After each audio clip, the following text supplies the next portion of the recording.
Kita menyambung bahasan kita kembali tentang seluk-beluk salat berjamaah. Di pertemuan ini kita mengambil bagian bahasan al-a'dzar al-maqbulah fi takhalluf an salatil jamaah.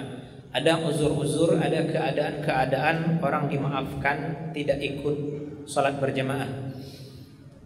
Penghimpun kitab ini Al-Fiqhul Manhaji ala Mazhabi Al-Imam Asy-Syafi'i rahimahullah membagi uzur orang dimaafkan tidak hadir berjamaah dari dua unsur. Pertama adalah uzur umum, yang kedua adalah uzur khusus. Uzur umum berarti mengenai umum seluruh orang, kecuali imam tetap tentu saja. Dan uzur khusus hanya berlaku bagi personal pribadi-pribadi. Uzur umum diantaranya adalah kondisi hujan. Hadis hanya menyebut hujan, tetapi di sini kita dapati bahasa ulama fikih ada yang menggarisbawahi dengan hujan lebat, kemudian ada juga yang mengaitkan jarak tinggalnya dari masjid jauh. Artinya ini hal yang menjadi sesuatu yang relatif. Kalau jaraknya dianggap dekat, maka walaupun hujan dia tetap dituntut sebagai orang yang memakmurkan masjid dengan berjamaah. Maka kita kembalikan ini dengan kondisi kondisional hujan itu sendiri. Kalau hujan deras yang memang mungkin berpayung pun tetap akan kuyup, dan kita bisa merasakan bahwasanya kurang dan kuyup basah di hujan itu salatnya jelas tidak nyaman dan mengganggu khusyuk. Kita mendapati riwayat dalam Sahih Bukhari dan Muslim rahimahumullah dari sahabat Abdullah bin Umar radhiyallahu anhu, beliau pernah adzana lis-shalah fi lailatin zati baradin wa rihin. Beliau pernah mengumandangkan azan untuk sholat di malam hari, Isya tentu saja, dalam kondisi dingin dan berangin, atau bahasa kita mungkin topan dan badai. Maka dikumandang azan hayya 'alas shalah, beliau mengganti lafaz ala sallu fi rihalikum atau ala sallu fi buyutikum. Ketahuilah sholatlah kamu di rumahmu. Nah, sesudah beliau azan, beliau ditanya oleh murid-muridnya tentang azan ini, dan beliau menjawab, inna Rasulullah SAW kana ya'muru al-mu'adzin idza kanat lailata zata bardin wa matarin ay yaqula ala sallu fi rihalikum. Nabi, kata beliau, menyuruh muazzin ketika kondisi dingin hujan seperti ini untuk mengumandangkan azan dengan lafaz tadi, ala sallu fi rihalikum, salatlah kamu di rumahmu. Karena beliau mengatakan Nabi menyuruh muazzin, maka dipahami sunnah kondisional umum bagi jamaah dalam kondisi hujan. Kita ulang tadi yang kait pertama pemahaman ulama fikih. Ada yang memahami ini secara umum, kalau hujan berarti sudah uzur. Maka di sini imam tetap mungkin saja dia akan sholat sendiri, tapi tetap niatnya jadi imam, dan beliau tetap dapat pahala sebagai imam sholat berjamaah. Kenapa? Karena dengan dia tegak mengumandangkan sholat di masjid, itulah dianggap jamaah tetap ada. Adapun jamaah yang di luar dianggap uzur untuk tidak hadir sholat. Nah, kait di bagian ini juga kita akan mendapati nanti ada lagi rukhsah atau keringanan untuk menjamak sholat, mengumpulkan sholat walaupun tidak dalam kondisi musafir, tapi kita bermukim. Mazhab Imam Syafi'i cenderung hanya melakukannya dalam jamak takdim saja. Asar ditarik ke zuhur, Isya ditarik ke maghrib. Hanya dijadikan jamak takdim. Supaya apa? Kalau ada kondisi hujan, sudah ada jamaah yang hadir bersama imam di masjid, sholat di jamak, supaya mereka tidak dua kali basah kuyup oleh hujan. Nah, ini tentu hak untuk imam tetap atau imam ratib mengambil keputusan apakah perlu menjamak atau tidak. Ini semua adalah menunjukkan bahwasanya agama Allah ini murunah, elastis, sangat menimbang keadaan. Syariat tetap ditegakkan, tetapi pola penegakannya bisa berubah sesuai dengan keadaan. Maka ada uzur-uzur yang menjadikan orang boleh tidak hadir salat berjamaah. Kemudian uzur-uzur khusus. Pertama adalah kondisi sakit.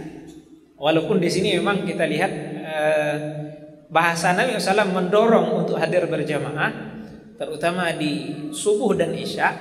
beliau menegaskan soal pahala. Kalau manusia tahu bara pahala nanya suruhan di Allah untuk nanti po subuh jo isya gitu, pasti mereka mau datang walaupun harus merangkak, saking besarnya pahala yang Allah simpankan hadir berjamaah di subuh dan isya. Nah, zuhur, asar, maghrib juga besar, maka yang dua ini lebih besar lagi. Tetapi sudut pandang bahasan fikih, kita tidak bicara soal motivasi karena itu adalah targhib, dorongan dari Nabi SAW untuk tegaknya jamaah.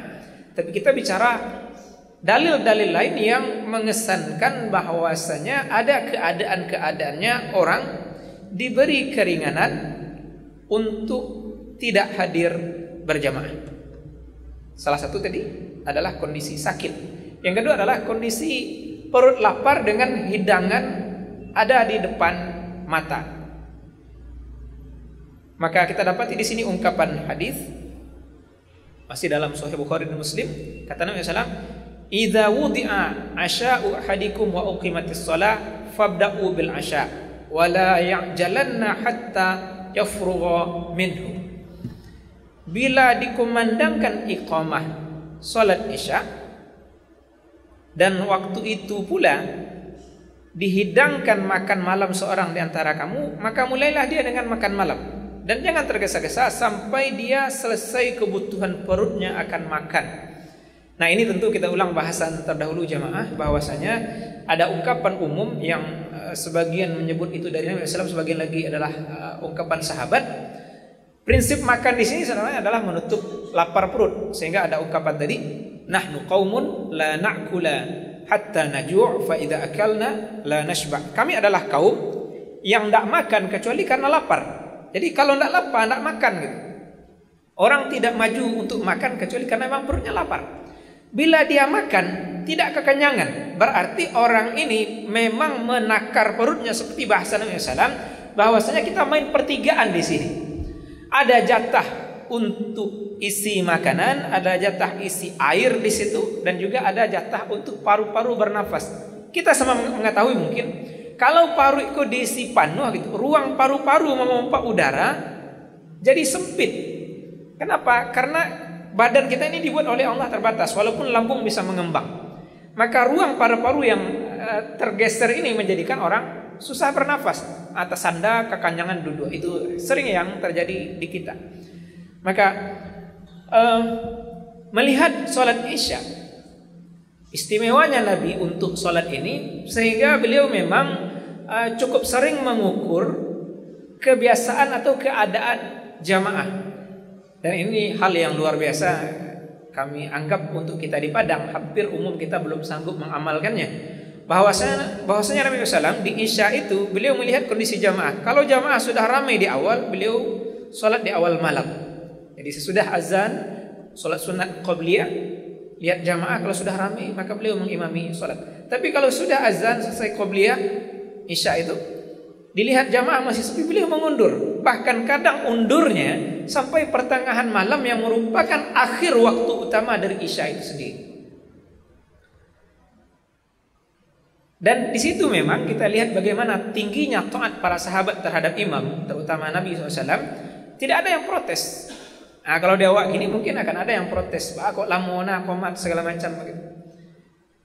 Nabi menimbang kondisi jamaah untuk sholat isya secara khusus, sehingga dipahami subuh di awal waktu utamanya, zuhur demikian, asar demikian, maghrib demikian. Tapi isya punya keistimewaan, keutamaannya. Kalau jamaah dan imam sepakat untuk mengakhirkan dia di puncak waktu utama, yaitu pertengahan malam, maka itu lebih baik. Karena memang sholat malam itu semakin malam semakin khusyuk, semakin lepas kita dari kepenatan duniawi. Kemudian hadis kedua, la salata bi hadrati ta'am wala huwa yudafi'u al-akhbathaini. Tidak ada salat ketika hadirnya makanan, tidak pula ketika dia saling menolak dengan dua hal yang keji, yang kotor mau keluar, yaitu dari lubang kubul atau dubur kita. Jadi ketika dua ini ingin keluar dari tubuh kita, kita harus memenuhi kehendaknya. Tidak bisa dia diundur. Maka makruh orang menahan buang angin, menahan pipis, menahan BAB waktu sholat. Nah, sebagian kita memang ditipu oleh syaitan di bagian ini. Nih tanggung masyarakat, nih tanggung mah kasalam lagi. Padahal solatnya umpama tidak bernilai lagi ketika dia tidak lagi mengana Allah, tapi ba'a cuma mengana. Jangan sampai buang angin ketika imam salam, sehingga tetap dihitung berjamaah. Padahal kita dah bahas di awal jamaah bahwasanya pentingnya kita memperhatikan masalah khusyuk di situ. Atau bahas soal pahala berjamaah, kalau nyo keluar beko ternyata salat surang. Allah menilai kita tidak hanya dari fisik amal, tapi dari niat beramal itu sendiri. Maka kita dapati hadis lain, Nabi SAW menyampaikan, "Idza maridul 'abdu aw safara, kataballahu lahu minal ajri wa huwa muqimun sahihun." Bila seorang hamba sakit atau dalam perjalanan, maka tetap ditulis bagi dia pahala sebagaimana dia beramal waktu sehat dan bermukim. Apa yang dipahami di sini? Kondisi safar uzur, kondisi sakit uzur, sehingga orang sakit boleh melakukan jamak suri. Apa itu jamak suri? Dia menjadikan zuhur di akhir waktu, menjadikan asar di awal waktu, sehingga logikanya inyo salam kiri, orang azan asar, maka dia sambung dengan salat asar. Orang sakit boleh melakukan itu. Kenapa? Karena susah bagi dia untuk bisa hadir berwudu di setiap waktu. Maka dia satu wudu ini menggabung salat, satu di akhir, satu di awal. Begitu dia lakukan zuhur asar, demikian juga maghrib dan isya. Maka orang yang misalnya tadi buang angin, kemudian atau dia berwudu atau buang hajat, kemudian dia kembali salat jamaah sudah selesai. Di situ ada urutan-urutan yang harus dilakukan. Pertama mungkin dia cari jamaah yang sudah selesai salat mau berjamaah dengan dia. Orang ini salat sunat, dia salat wajib.